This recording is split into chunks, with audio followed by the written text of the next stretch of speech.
एक बार की बात है। एक लड़का था। उसका नाम सबल था, जो नगर में रहता था। वह अपने जीवन से बहुत निराश था। उनकी निराशा का कारण यह था कि वह अब तक अपने जीवन में कुछ नहीं कर रहा था। उसके माता पिता उसे ताने मारते थे कि आपके सभी मित्र कुछ न कुछ कर रहे हैं, लेकिन आप अभी भी घर बैठे हैं। दोस्तों के बीच भी अक्सर उनका मजाक उड़ाया जाता था।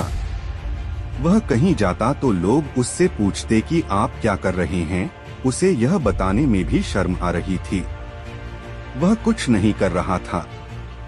धीरे धीरे उसने रिश्तेदारों से मिलना जुलना कम कर दिया और लोगों से मिलना भी बंद कर दिया। वह ज्यादातर समय घर पर ही रहता है। वह अकेला रोता है और भगवान को कोसता है और अपनी किस्मत को दोष देता है। अब उसे अपना जीवन बोझ लगने लगा था। कभी कभी वह सोचता कि कब वह कुछ करने के योग्य बनेगा, और फिर वह सोचता कि जिंदा रहने से अच्छा मर जाना है। एक दिन वह अपने नगर की एक गली से गुजर रहा था। तभी उसने देखा कि एक उपदेशक दुख और परेशानियों पर उपदेश दे रहा है। वह भी उसी भीड़ में सबसे पीछे बैठ गया और गुरु के प्रवचन सुनने लगा। उपदेशक कह रहा था, दुख एक शिक्षक की तरह है जो हमें जीवन की सच्चाई दिखाता है और हमें जीने का सही तरीका सिखाता है। आप चाहें तो जिंदगी जीना भी सीख सकते हैं। गुरुजी उपदेश दे रहे थे कि तुम चाहो तो कुछ भी हासिल कर सकते हो, और अगर चाहो तो एक कोने में बैठकर रो सकते हो। इन सभी बातों को सबल ध्यान से सुन रहा था, लेकिन शिक्षक की यह बातें पसंद नहीं आई। उसने खड़े होकर कहा कि कुछ भी सिखाने से दुख दूर नहीं होता, इसमें केवल दर्द होता है। दुख की पीड़ा अनंत है। ऐसा लगता है कि इसके बाद कुछ होने वाला नहीं है। इससे कुछ भी फर्क नहीं पड़ता है। इसके सामने तो मौत भी छोटी लगती है। उपदेशक ने कहा, फिर तुम्हारा दुख क्या है?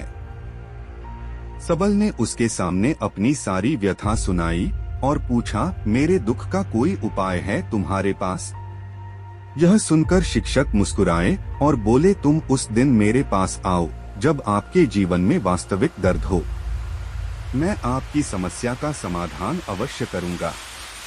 यह कहकर गुरु वहां से चला गया।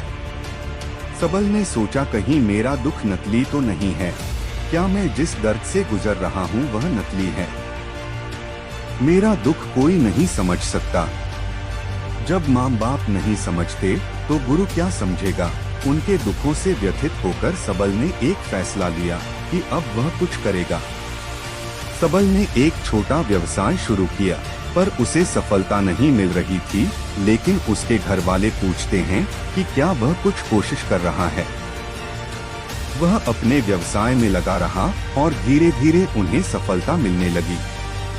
फिर उसने गति पकड़ी और केवल 3 साल के अंदर ही वह एक बड़ा बिजनेसमैन बन गया।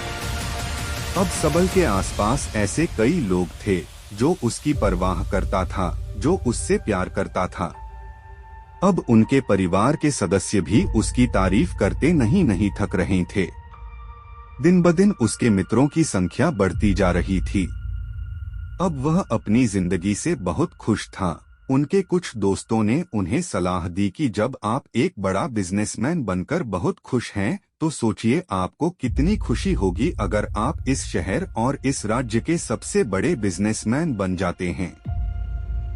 कितने लोग आपसे जुड़ना चाहेंगे, आपकी कितनी बड़ी ख्याति होगी, और स्वयं राजा भी आपसे दोस्ती करना चाहेंगे और जरूरत पड़ने पर ही आपसे पैसे उधार लेंगे। दोस्तों की यह बात सबल के मन में घर कर गई। अब वह और पैसे कमाने की कोशिश करने लगा, लेकिन उसे यह सब बहुत ही जल्दी चाहिए था। वह समय बर्बाद नहीं करना चाहता था। उनका अधिकांश समय इन चीजों को प्राप्त करने में गलाने लगा, इसलिए वह ऐसे काम करने लगा जो सही नहीं था। उसने बड़ा उधार लेना शुरू कर दिया। उसके दोस्तों से पैसे की मात्रा और अधिक मुनाफा कमाने के लालच में वह अपने माल में मिलावट करने लगा। उसने अन्य व्यापारियों के खिलाफ भी साजिश रची और उन्हें डराया धमकाया, जैसा उसके दोस्त कहते थे वैसा ही करता था। वह इन तरीकों से ज्यादा पैसा कमा रहा था, पर अब उसके जीवन में पहले जैसा चैन न था। उनके मन की शांति गायब हो गई थी और वह रात को सो नहीं पाता था।